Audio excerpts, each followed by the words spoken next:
皆さんこんにちは。好奇心 TV です。今回の動画はマンション購入の際には絶対に押さえておかなければいけないデメリットについてお送りしたいと思います。気がつけばマンションに関する動画を10本以上配信してきましたが、それというのもかつて私もマンションを購入し15年ほど住んでいた経験者として警鐘を鳴らしておきたいという思いからです。マンション派か戸建て派かという問題ではなく、マンションならではのリスクにフォーカスをしていきたいと考えています。今回取り上げるリスクはデメリットとも致命傷とも言い換えてもいいのですが、今後ますます高まっていくと思います。もし自分の子供がマンション購入を決めようとするならという観点で動画を作成していこうと思いますので、これからマンション購入をご検討の方にとって参考になると思います。ぜひ最後までご視聴ください。このチャンネルでは自分や家族の身を守るためにできることや、日本人がこれ以上騙されることがないようにするための情報を発信しています。チャンネル登録がお済みでない方はぜひチャンネル登録をお願いします。さて、マンションと一口に言っても19階以下のマンションから20階以上の高層マンション、いわゆるタワマンまであります。今回私が指摘するリスクやデメリットは個数が多ければ多いほど上昇すると思っています。そうなるとタワマンのリスクが大きくなると考えます。まず一般論として、不特定多数の人たちと一つの土地建物を区分所有するということに問題が起きないわけがありません。だからこそマンション管理規約という法律のようなものがあるわけですが、誰もが規則を守ってくれたら運営上の問題は起きないことでしょう。しかし現実にはゴミ捨てルールすら守ることができない人が普通にいます。ちなみに2022年12月時点で日本のタワマンはどのくらいあるかというと1464棟、38万4581戸となっています。2021年現在で日本最大の大規模マンションは2008年に竣工した東京都中央区のザ・東京タワーズで、総戸数がなんと2799戸にもなりますが、一般的なタワマンといえば1000世帯前後が一つの建物に共同生活をしていることになります。そして本題に入る前にもう一つ押さえておきたいことが、タワマンはまだ1976年に第1号が建てられてからわずか47年です。そして意外と知られていないことだと思いますが、タワマンの法定耐用年数は47年であり、一般的なマンションの68年に比べて極端に短くなっています。つまり法定耐用年数が過ぎると価値がなくなるものと考えられています。ただ建物の強度がなくなって住めなくなるというわけではありません。価値がなくなるというところはちょっと穏やかではありませんが、マンションの場合はいずれ建て替え時期が来るということも押さえておかなければならないポイントだと思います。これらのことを踏まえた上でマンション購入をする際には覚悟しておかなければならないポイントを挙げておきます。1、管理費・修繕積立金の高騰で将来スラム化する可能性が高い。2、建物のメンテナンス不足で資産価値の維持ができない可能性が高い。3、共同生活する住民の質をコントロールできない。4、近所付き合いに使う交際費が予想外に高い。5、情報不足による理想と現実のギャップが激しくなる。6、震災時には高層階に住む人ほど過酷な状況になる。などが挙げられます。タワーマンションという呼び名で高級感を出そうとしているかどうかは分かりませんが、共同住宅であることは間違いありませんので、規模が大きければ大きいほど予想だにしない問題が噴出してくると思われます。では、それぞれの項目について補足していきます。まず管理費・修繕積立金の高騰は最近ものすごい注目を浴びることになっているところで、いわゆる滞納者が増えている問題や、値上げに反対する人が多数であるため値上げを据え置きにしているところもあるようですが、これは問題の先送りになっているだけでまさに時限爆弾になります。そうは言っても修繕時期になった時に足りない分は一時徴収金という形で各戸から徴収することになりますが、それすらも問題が出ることは間違いないでしょう。毎月の修繕積立金の値上げに反対している状況の方が、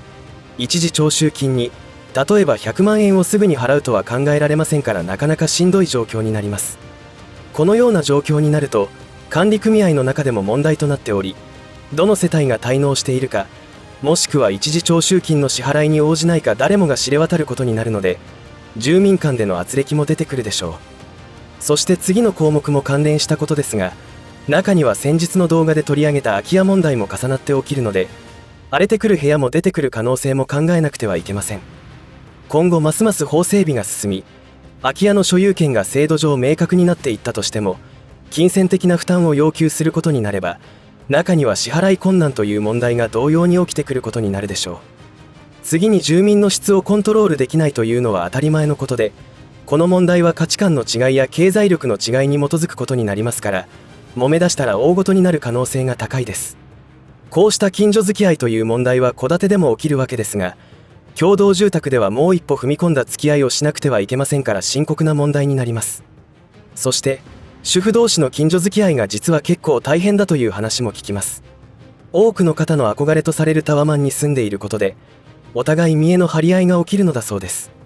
私の知り合いもそういう付き合いに疲れており、ランチに7000円もするところに行くと言いますから驚きです。断ればよいのにと思うのですが、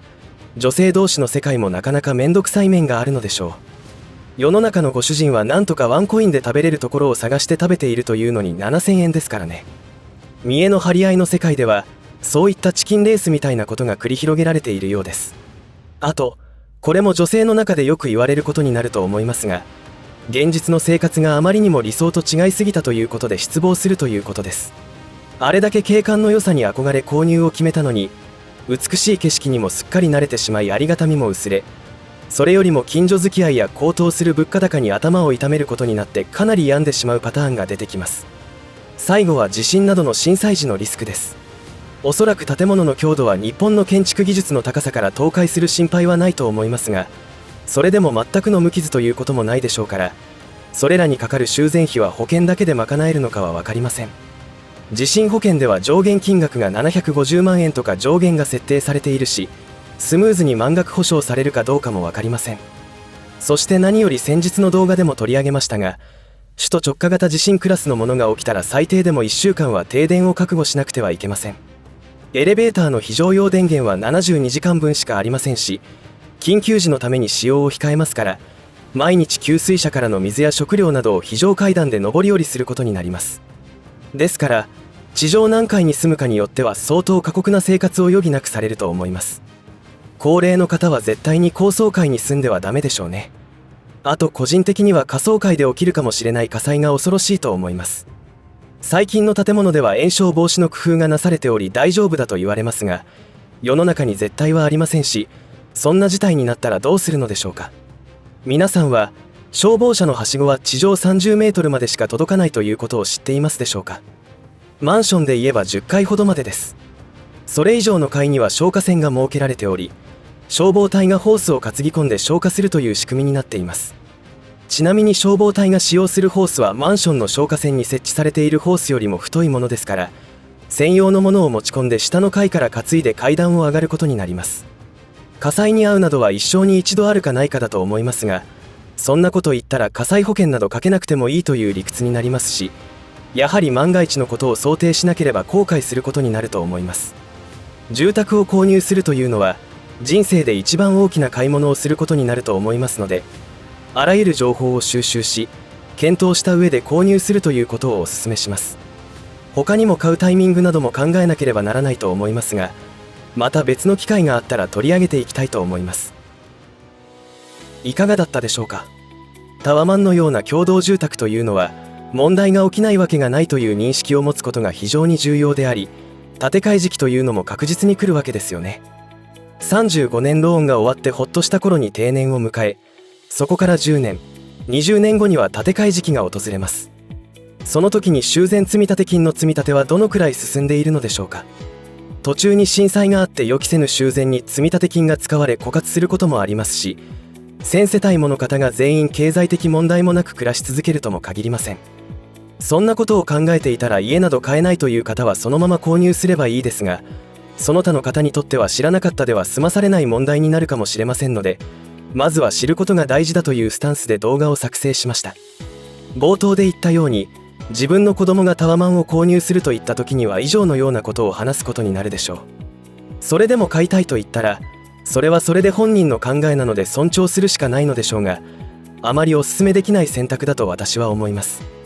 今後は確実に不動産に関する問題があちこちで噴出することは間違いないと思いますが、リスクを認識した人から売却などの行動を始めているでしょう。結局は情報弱者が馬場を引くことになります。今回の情報でご視聴の皆さんに少しでもお役立てていただければと思います。最後までお付き合いありがとうございました。以上で今回の話は終わりとしますが、皆さんの応援が次の動画作成の力になりますので、いいねボタン、チャンネル登録、通知設定をオンにしていただけると嬉しいです。また、コメント欄へのご意見、ご感想の書き込みもいただけたら励みになります。最後までご視聴ありがとうございました。好奇心 TV でした。